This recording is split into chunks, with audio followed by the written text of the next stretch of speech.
மொத்த எடை அளவு இயல்பான எடையுடன் 10 அல்லது 12 கிலோவுக்கு மிகாமல் பார்த்துக்கணும் குழந்தை பிறக்கிற வரைக்கும். மருத்துவர்களும் நம்மளுக்கு அதையே தான் சொல்கிறாங்க. இந்த விட்டமின் குறைபாடெல்லாம் இருக்குமா, அதுக்கு தகுந்த மருந்துக்களை தரோம். அந்த மாதிரி மருந்துக்கள் எவ்வளோ எடுத்துக்கிட்டாலும் அதற்கு உண்டான உணவுகளையும் நம்ம எடுத்துக்கணும். அதிகமாக இருக்குது. முட்டை, காய்கறி இதில் கால்சியம் சத்து அதிக அளவில் இருக்குது. நம்ம அந்த கடைசி 2-3 மாதம்லாம் 1 டம்ளர் பால் குடிக்கிறதுக்கு பதிலாக 2 டம்ளர் குடிக்கலாம். கர்ப்ப காலத்தில் குழந்தையின் இரத்த சிவப்பணுக்கள் மற்றும் தாயின் இரத்த சிவப்பணுக்களுக்காக இரத்தம் புரதத்தை உற்பத்தி செஞ்சு மிக முக்கியமான சத்துன்னு சொல்கிறது நீர் சத்து. உடலில் 1/3 பங்கு நீரால் நிறைந்தது. இந்த காய்கறிகள், பருப்பு வகைகள் கொஞ்சம் அதிகமாக இருக்கிற மாதிரி எடுத்துக்கிட்டாவே போதும். தினமும் இரவு 1 டம்ளர் பால். மூச்சு திணறல், மூச்சு இழைப்பு, குரட்டையால் அவதியா? நுரையீரலை ஆரோக்கியமானதாக்கி எளிதாக சுவாசித்திடுங்கள். தங்கம் 24x7 ஆஸ்துமா சிகிச்சை நாமக்கல் மற்றும் கான்பூர்.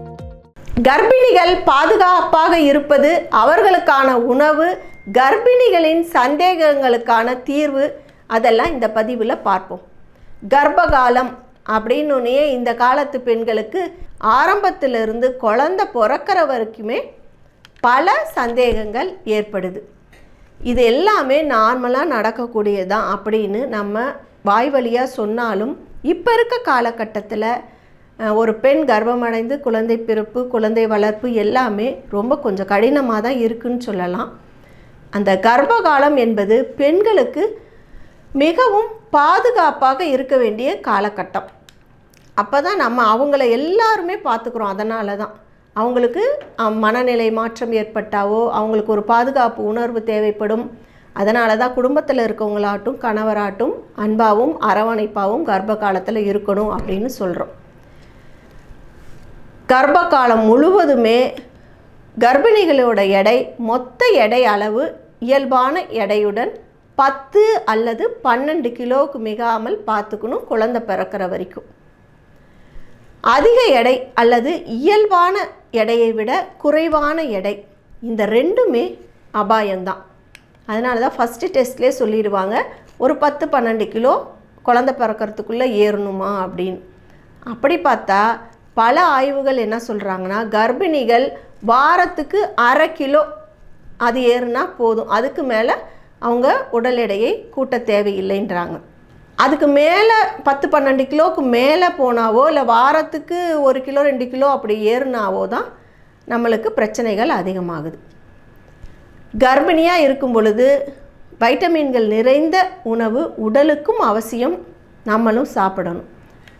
மற்ற நேரத்தில் வைட்டமின் குறைபாடு இருக்குது, அதுக்கு தகுந்த உணவு எடுத்துக்கிறோம், அதெல்லாம் இல்லை.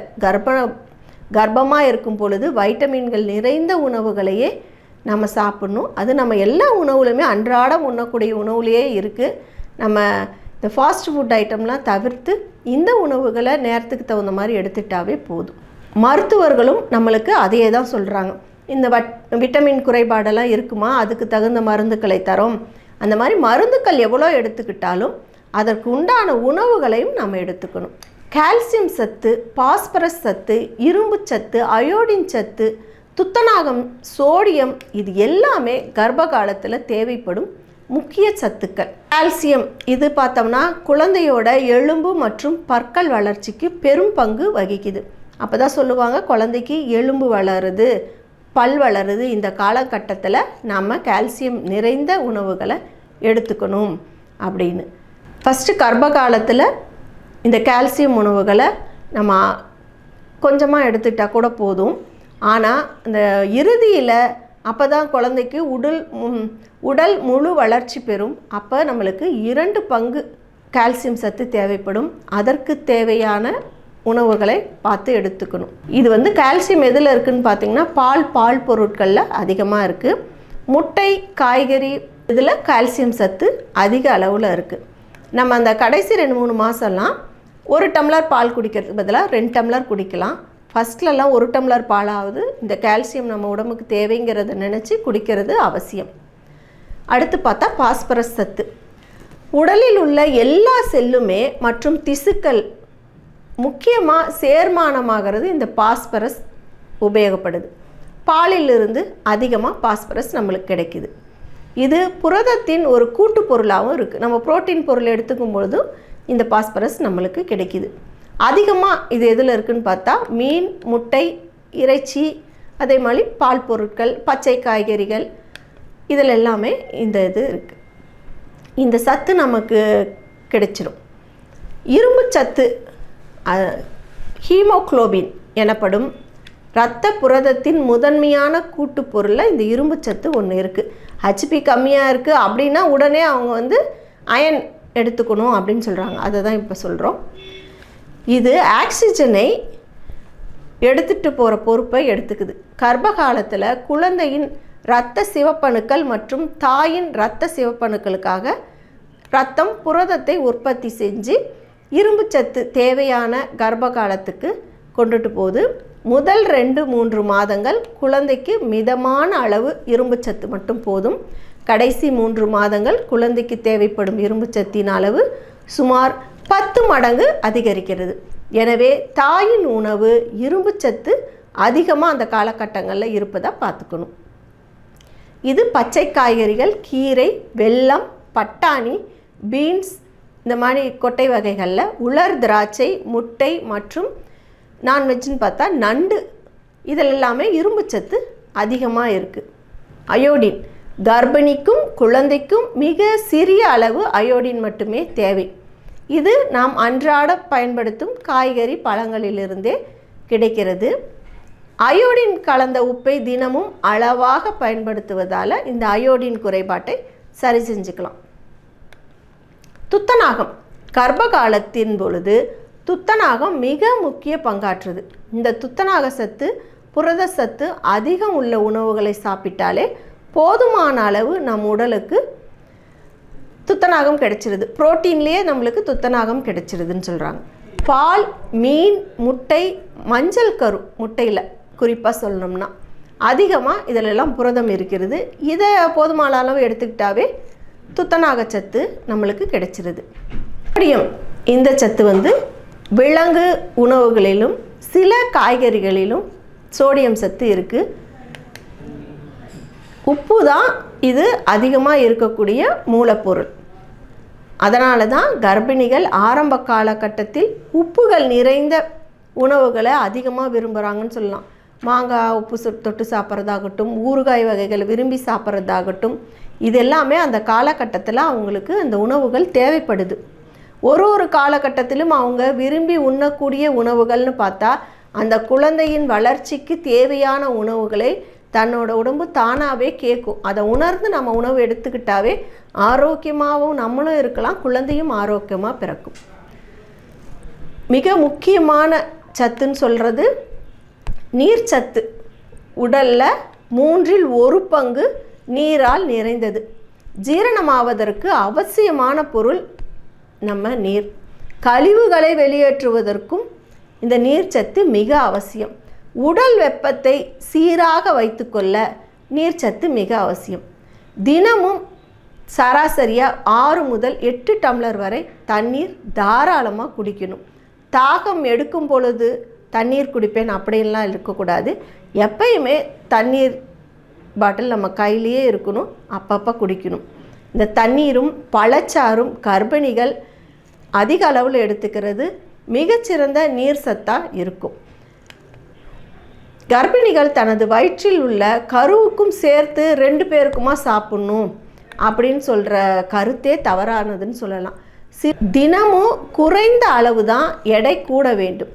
அந்த அளவுக்கு சத்தான காய்கறிகள், பழங்கள், நம்ம எடுத்துக்கொள்ளும் உணவுகள் எடுத்துட்டாவே போதும். அதுவே நம்ம உடல் எடையை கூட்டுறதுக்கும் குழந்தைக்கு தேவையான சத்தை கொடுக்கறதுக்கும் நம்மளுக்கு ஆரோக்கியமாக இருக்கிறதுக்கும் பயன்படும். குறிப்பாக ஃபாஸ்ட் ஃபுட் உணவுகளை தவிர்க்கிறது முக்கியம். சாதாரணமாக கர்ப்பிணிகளுக்கு தினசரி உணவில் 300 கலோரிகள் கூடுதலாக எடுத்துக்கிட்டாலே போதும். நம்ம தினமும் 1 டம்ளர் எக்ஸ்ட்ரா பால் குடித்தாவே இந்த சத்தெல்லாம் பல சத்துக்களை ஈடுகட்ட முடியும். வாரத்தில் 3 நாட்களுக்கு நான்வெஜ் எடுத்துக்கலாம். தினமும் ஒரு முட்டை காலை அல்லது மதிய வேளைகளில் எடுத்துக்கொள்வது நல்லது. பல வகைகள் காய்கறிகள்லாம் தினமும் மாறி மாறி விதவிதமாக கலராக சாப்பிட்றது நல்லது. அனைத்து சத்துமே நம்ம உடம்புக்கு கிடைக்கக்கூடியது. இந்த கலந்து கலராக சாப்பிடும் பொழுது அனைத்து சத்துமே நம்மளுக்கு கிடைச்சிருது. ஒரு நாள் உணவு வகைகள் கர்ப்பிணிகள் அப்படின்னு பார்த்தோம்னா, காலையில் எழுந்திரிச்சோன்னே ஒரு கப் டீ காஃபி ஏதோ ஒன்று குடிக்கிறீங்க, அது போதும். இல்லை அது கூடயே பசிக்குது அப்படின்னா ஒரு 2 பேரிச்சம்பழம் சாப்பிட்லாம். ஒரு 2-3 பிஸ்கட் அல்லது ரஸ்க் எடுத்துக்கிறீங்க அப்படின்னா அது ஒரு 2 சாப்பிட்லாம். காலை உணவு 8:30 மணிக்கெல்லாம் எடுத்துக்கோங்க. இட்லி, இடியாப்பம் அந்த மாதிரி ஆவியில் வேக வைத்த உணவுகள், காலையில் எளிதாக ஜீரணமாகக்கூடிய உணவுகளை எடுத்துக்கணும். அல்லது நீங்கள் சத்து மாவு கஞ்சி குடிக்கிறீங்க அப்படின்னா அதை கூட எடுத்துக்கிட்டு அது கூட ஒரு இட்லி அப்படின்னு எடுத்துக்கலாம். சாம்பார் இந்த மாதிரி நம்ம சட்னி இந்த மாதிரிலாம் சேர்க்கும் பொழுது சாம்பாரில் கூட நிறைய காய்கறிகள் சேர்த்து ஒரு சாம்பார் சாப்பிட்றது, காய்கறி வகைகளை அதிகமாக எடுத்துக்கிறது நல்லது. காலை 11 மணி அளவில் சின்னதாக கொஞ்சம் ஃப்ரூட்ஸ் எடுத்துக்கலாம். அந்த சீசனல் ஃப்ரூட்ஸ் எது இருக்கோ அது கொஞ்சம் எடுத்துக்கலாம். முளை கட்டிய தானியம் சிறிது எடுத்துக்கலாம். ஒரு கைப்பிடி அளவுன்னு வச்சுக்கோங்களேன், அவ்வளோ எடுத்துக்கிட்டாவே போதும்.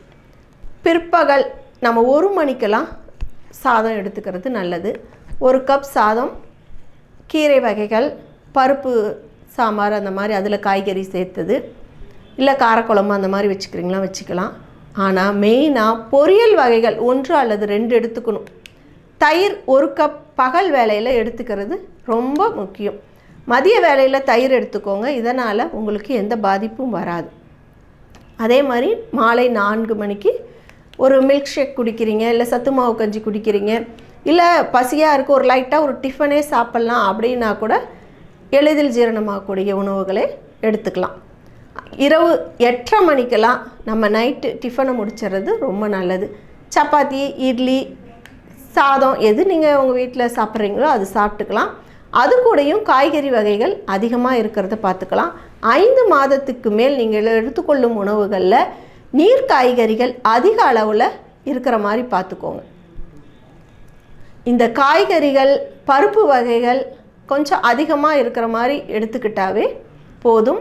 தினமும் இரவு 1 டம்ளர் பால், 9:30 மணிக்கு சாப்பாடு எடுத்துக்கிறீங்கள, 10 மணிக்கு படுக்கிறீங்க அப்படின்னா அந்த 9:30லேருந்து 10 மணிக்குள்ளே படுக்கும்போது 1 டம்ளர் பால் குடிக்கிறது நல்லது. நாம் அன்றாட உணவில் எடுத்துக்கொள்ளும் உணவுகளையே சத்துள்ள உணவுகளாக எடுத்துக்கொண்டாலே கர்ப்பிணிகள் ஆரோக்கியமுடன் இருக்கலாம், குழந்தையும் ஆரோக்கியத்துடன் பிறக்கும். நல்ல குழந்தைகளை நாட்டுக்கும் வீட்டுக்கும் கர்ப்பிணிகள் கொடுக்க வேண்டும் என்பதற்காகவே இந்த பதிவு, இதன் முக்கிய நோக்கமும். நன்றி. இது போன்ற தகவல்களுக்கு ஹெல்த் கிங்குடன் இணைந்திருங்கள். நன்றி. மூச்சு திணறல், மூச்சு இழைப்பு, குரட்டையால் அவதியா? நுரையீரலை ஆரோக்கியமானதாக்கி எளிதாக சுவாசித்திடுங்கள். தங்கம் 24x7 ஆஸ்துமா சிகிச்சை நாமக்கல் மற்றும் கான்பூர்